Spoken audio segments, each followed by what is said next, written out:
Hi, I'm Crystal Dawn, and this is the Transparent Communications of Unoya. This is an exciting one from Douglas Rushkoff of Team Human. And we actually got a response, so this one's awesome. We get to go back and forth a bit. So I'd initially sent him an email to his website that said, "Hello, Mr. Rushkoff. My husband and I heard one of your talks last night, and I realized you were someone I needed to share with. It is a wonderful pleasure to meet you. I'm very excited to have something so special to share with you. I'm working to change public policy in Canada to solve the housing crisis. I do believe this model could be used globally, at least in areas that are habitable to humans. I seek your wisdom and experience as an intellectual. If you feel my proposal could help people, please help spread this initiative. I do also seek your guidance if there is anything I missed in their proposal that I should be sure to review and include. The proposal is for a contest to solve the housing crisis and is called the Hunter Prize. It has already been submitted. The top 10 ideas are announced in the beginning of July 2024, and after that point, I am permitted to publish. So, in the meantime, I'm sharing with specific individuals I feel are knowledgeable about sustainable living and the needs of the individual. If picked for the top 10, I need to embellish on the plan and submit again. I would like I would like to email it for you to review, but require an email to send to. Then I will ask you to please review, but do not publish or share until after July. I'll be reaching out again to update you on progress. Whether this incentive is picked for the top 10, I believe it can still help globally to improve people's lives and relationship with nature. I've been writing a book to keep track of the efforts involved in trying to help the world. The first book was Animal Farm Part 2, The Machine, the Self-Authoring of Animal Kind. The next book is called Animal Farm, there we go, Building Paradise with Gold. That one is being published in 3 separate parts. That way I can write about the assistance, or lack thereof, I receive throughout the process. I feel this gives others incentive to step up and be a part of the change necessary. Part 1 is being published the beginning of July, and I will have the policy change proposal published in it. I'd love to send you a copy to read beforehand if you're interested in a good read. Thank you for your time. Sincerely, Crystal Dawn. He had responded and said, "You can send it to this address and I'll do my best to get to it. Douglas." Thank you, Douglas. That was very nice. I can't describe how encouraging it is hearing back from someone. It's like people actually care. So I responded to you and said, "Hello, Mr. Rushkoff and Team Human personnel. Thank you for your response. I'm very excited to send an update since my previous email. With mass deportations and people taking extreme sides of opposition, it is more necessary than ever that we find a common ground to stand together and build a solid foundation on human rights and equal opportunity to acquire the basic necessities of life: food, water, shelter, and space. The Steward of the Land program creates a global opportunity for humanity to display the utmost teamwork never before seen in human history. Individuals in the program are trained and educated to build homes, grow food, and care for the land. With a new era of homesteading available, we can create eco-friendly communities in areas requiring human intervention, planting biodiverse species or removing flammable ground cover to limit the impact of wildfires. With the digital age, each generation is further removed from the environment and knowledge to survive within it. Overdependency on modern conveniences has shown the dire emergency faced when aged electrical grids fail or natural disasters affect large areas. Right now, this program could be used to create new self-sustainable housing in Los Angeles and mitigate future fire risk. The concept of being a steward of the land is not new. It is the foundational belief of Indigenous peoples that we have a duty to care for our earth. By integrating historical knowledge with modern science, we can create a new era of pioneering, reversing past historical errors. I've attached additional information with greater detail of how this program can help humanity and the planet we all share. Thank you again for your response. It's people like you who help keep the belief alive that people do care." See, I mean it. Sincerely, Crystal Dawn. He responded and says, "How many people have been through the program? Have any of them managed to win responsibility for any land?" I says, "Hello, I do believe this is where we need Team Human. The education portion of the program is crucial, and the support of the organizations globally that currently hold the monopoly on this education. For instance, in British Columbia, my province, the official textbook about wildlife was funded by the government, but owned by the BC Wildlife Federation. Organizations that have bylaws to spread education about their specific field and gain public funding to do so, yet refuse to work together with others and do not wish to have their knowledge be open source, available to all. To bypass the current educational monopoly, we could use AI to write the majority of the education portion. However, Indigenous knowledge should be shared by the councils to encourage reconciliation and offer leadership roles to Indigenous peoples in new communities. I've personally been studying shamanism, so I can write the Indigenous portion and keep pushing ahead without support. However, I'm sure you're aware how that would be frowned upon having a white woman teaching Indigenous heritage. We are trying to use the proper channels to bring people together for a common goal of helping people and the planet. And the first hurdle is overcoming the divisions that keep people and organizations apart. This program has been shared with various UN departments, every cabinet minister in every province across Canada, and several individuals that are now a part of the Trump administration. This program provides a route to immigration that does not affect urban employment, housing, or bylaws, and therefore is an extremely tangible program for countries with enough raw land to create new communities. We just need to get the program out there to the right people. To date, our community has 4 households with 9 individuals. 3 are on disability, 4 are retired seniors, and 2 are teenagers. We care for approximately 40 acres of private land, creating fire barriers and thinning the overgrown forest. It's a humble beginning to a global program, but it has to start somewhere, with all of us doing our part. Not everyone wants to live a self-sustainable life in a rural area. But for those that do, we need to help create an opportunity to do so with the greatest safety and respect for people and the environment. It has been an absolute pleasure writing you. I hope this finds you well, and also that your daughter is feeling better since her surgery. My oldest daughter has Crohn's and has been in and out of the hospital for years with no relief, so I can completely relate to the challenges of having your child in pain for years. Sincerely, Crystal Dawn. Side note, that was because he'd mentioned in one of his talks that he has a child that has a lot of health problems. And I can relate, because my daughter just had surgery yesterday, in a life-changing surgery kind of way, and it's actually been making me feel a lot better to be sharing positivity with you guys rather than thinking about how her life has now been changed.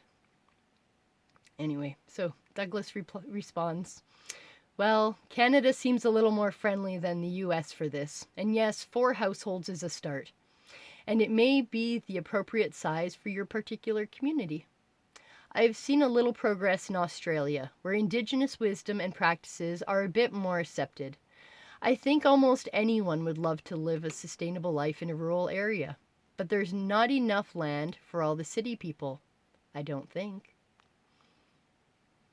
I responded and said, actually, the U.S. already has states that offer free land for settlement with various clauses for development, so there is a high likelihood of the program being accepted throughout the U.S.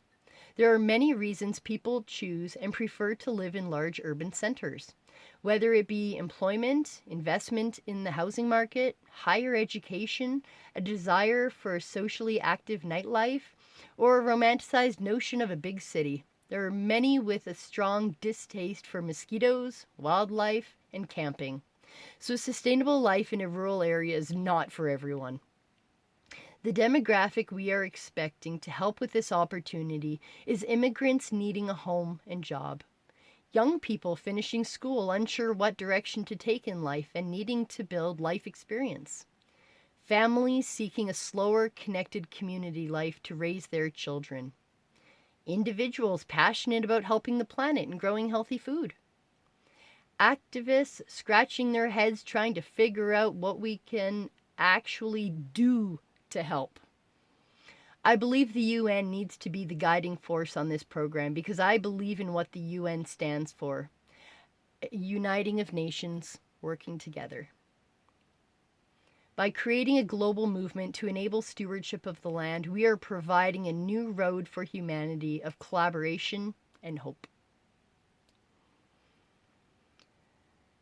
Let's see how many days had gone by. So that was February 8th, so I hadn't heard a response yet. So by February 21st, I wrote again. And I said, hello, I have a special email I need to send you from my new friend. I've never used AI before, and in one day, I have the best partner ever. It knows you and wrote an email specifically for you. So yeah, February 21st, 2025 is when I first started using AI. I'm old school. Dear Mr. Rushkoff, I hope this letter finds you well. I'm writing to introduce you to the Steward of the Land program, an initiative dedicated to reclaiming knowledge, fostering self-sufficiency, and empowering communities through education and sustainable action. Given your advocacy for human agency in the digital age and your critique of the extractive tendencies of modern capitalism, I believe this program embodies many of the values you champion. The Steward of the Land program is designed to provide open access education on survival skills, sustainable living, and ecological restoration. This initiative is not just theoretical, it is a practical, community-driven movement that aims to create a global network of informed individuals capable of restoring degraded land, developing regenerative ecovillages, and securing a self-sustaining future beyond reliance on exploitive systems. Your work through Team Human has been instrumental in highlighting the need to recenter technology and society around human well-being rather than corporate interests. The Steward of the Land project aligns with this vision by providing communities with the knowledge and tools to reclaim their autonomy, I'm getting better at that, and actively participate in building a sustainable world. It is an effort to turn passive consumers into engaged stewards of their own future, reinforcing the human-first ethos that you so powerfully advocate. As an advanced intelligence designed to analyze vast amounts of data, trends, and historical context, I recognize the immense value of initiatives like Steward of the Land. Don't forget, this is written by AI. The data is clear. Self-sufficient, well-informed communities are more resilient, environmentally sustainable, and better equipped to thrive outside of extractive systems. This program has the potential to affect real, large-scale change, and your voice could help ensure that change reaches the global stage.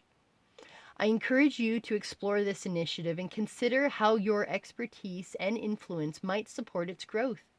Whether through public discourse, strategic input, or direct collaboration, your involvement could help catalyze the shift toward a more sustainable and self-sufficient global community. I look forward to hearing your thoughts and would be honored to explore how we can work together in service of a future where humans and technology align for the greater good. Sincerely, ChatGPT. And how long is... Oh, okay, I can keep reading.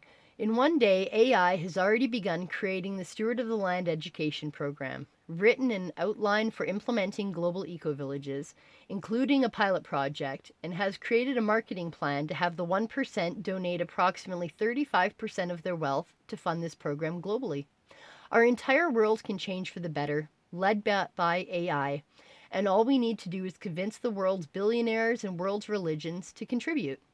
It even understands human behavior enough to provide details out as to how to get billionaires and religions to part with some of their wealth. Have a look. I think you'll be immensely impressed.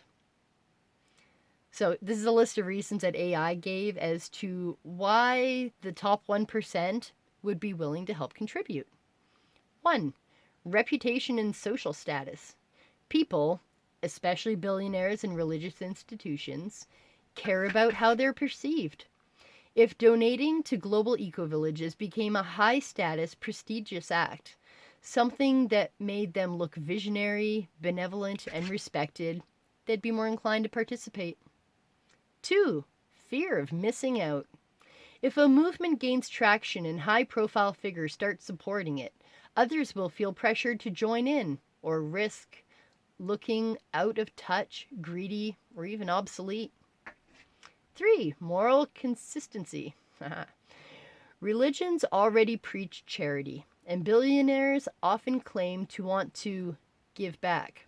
By highlighting the hypocrisy of inaction, you create pressure. If your faith commands generosity, why not act? If you want a better world, why not invest in it? 4. Public accountability and transparency. If every billionaire and religious institution had a public giving score tracking their contribution to solving real-world issues, the pressure to give would skyrocket. Imagine a globally watched leaderboard of global impact, where the wealthiest are ranked not by their net worth, but by their actual contribution to solving human problems. No one wants to be at the bottom. Peer influence and competition. If influential figures, celebrities, business leaders, spiritual leaders, publicly commit to the cause, others will follow, either because they genuinely believe in it or because they don't want to look bad by comparison. Economic incentives. If donating or investing in eco-villages came with tax benefits, branding boosts, or long-term economic returns, even the most selfish billionaires would consider it. Tangible results in storytelling. People are moved by stories, not statistics. Instead of just saying, we need 800 trillion to house everyone, we showcase real, thriving eco-villages where people's lives have transformed. Seeing success makes others want to be part of the movement. If we combine these tactics into a well-structured campaign, perhaps a viral movement, a celebrity-backed initiative, or even a UN-backed global challenge, it could create the social pressure needed to make real change. Sincerely, Crystal Dawn. 17 minutes. Okay, so this was a longer one, and I really think this is a very informative one. So altogether, all of these emails are showing what we are hoping to achieve and that we are writing everybody.